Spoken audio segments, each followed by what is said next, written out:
Հիմա մյուս թեման։ Ընդդիմության ներկայացուցիչը եկել է սենց անում։ Ասմա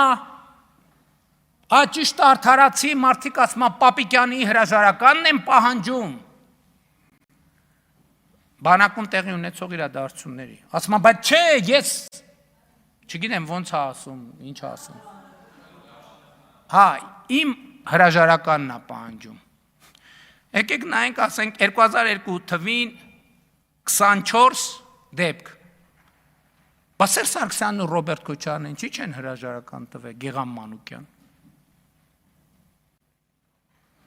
2003-ին 15, 16, 2004-ին,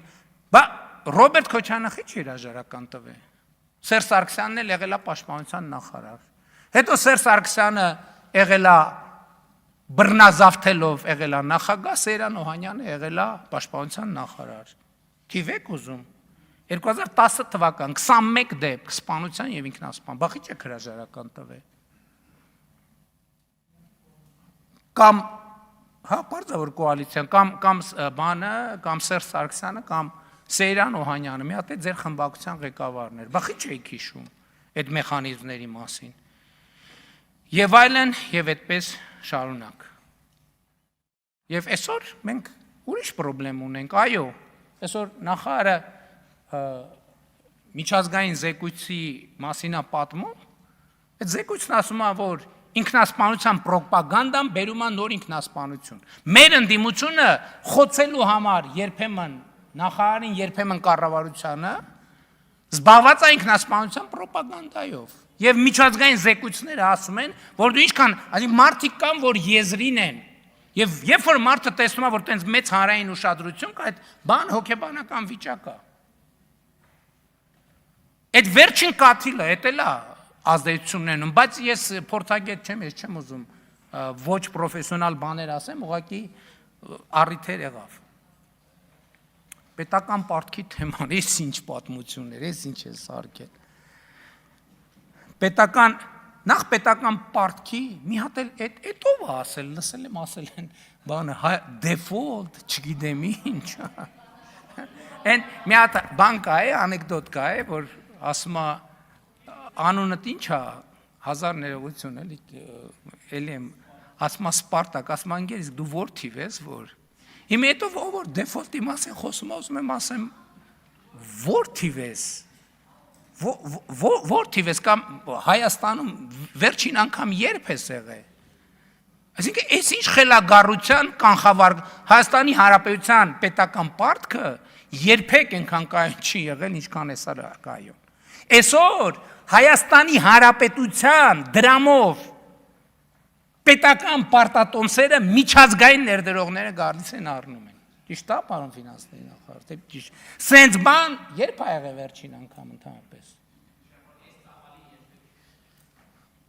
Պարտքի հետ կապված։ Ուրեմն պարտքը հյուսիս հարավը, որ կառուցվել է, ժողովուրդ, մեր պարտքի թիվը աճել է։ Իրանք այդ թվում խմբակցության ղեկավարի հայրիկի ժամանակ ստորագրել են, այդ պարտքը ստանձնել են, հյուսիս հարավը չեն ոչ մի գործ չեն արել են Արտաշատի ձեզ հայտնի կտորը, որը դարել է արբիտրաժ միջազգային, ինչքան բան, թալան,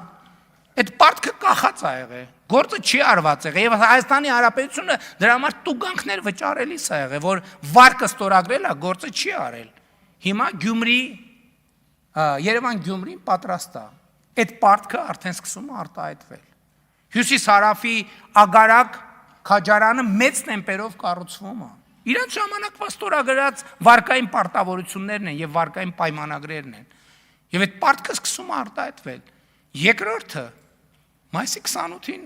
ամբիոնից ասցի ցույց տվեցինք։ Եթե պարտքի հետ կապված նենց դուք հեցի պարտքի մասին խոսեք, տարել են հեցի Հայաստանի ռազմավարական կրիտիկական ենթակառուցվածքի բաժնետոմսերի 100%-ը գրավ են դրել, 140, այդ ամբողջը չի, ու պարտք են վերցրել, հեցը տարել են գրավ են դրել, աշխարհի չգիտեմ որ, ու պարտք են վերցրել, ու հեցը Անցած տարվա մեր ստանձնման կառավարությունը 143 միլիարդ դրամի պարտք ունեցել։ 143 միլիարդ դրամի։ Ու այս պարտքի պայմաններում, ու այս պարտքի մի մասն է գիտեք ինչա։ Հայաստանի բանկերից տոկոսով վարկ են վերցրել, իրանց հարազատներին առանց տոկոսի տվել են։ Հետո իրանք Հայաստանի տնտեսության կոնկրետ ճյուղեր ոչնչացրել են։ Որովհետև գնումների ամբողջ համակարգը քանդել են, մարդիկ ինձ լացելով նամակներ են գրել։ Որովհետև այն ինչ պետքա մրցութային ընթացակարգերով ձեռք բերեին, ամբողջ առել են իրանց բարեկամներից, հարազատներից, այս հենց ջանդամ։ Հետը վարկա վերցրել տոկոսով, առանց տոկոսի տվել են իրանց բարեկամներին, այդ իրանց բարեկամների կազմակերպությունների իբր մրցույթների մասնակցել են, այս փողը պտտել են իրանց ընտանիքի համար շահույթներ, ով է վճարել դրա համար եւ ով է վճարում Հայաստանի Հանրապետության էլեկտրաէներգիայի սպառողները։ Ասենք էլի եմ ասում, ով լեգիտիմությունից խոսի, դուք ասենք տանձից, խնձորից, տենց բաներից, ով պարտքից խոսի, դուք տանձից, խնձորից, բանից, տենց բաներից խոսի։ Լավ ամեն ինչ պետքա չափ ունենա, չէ՞։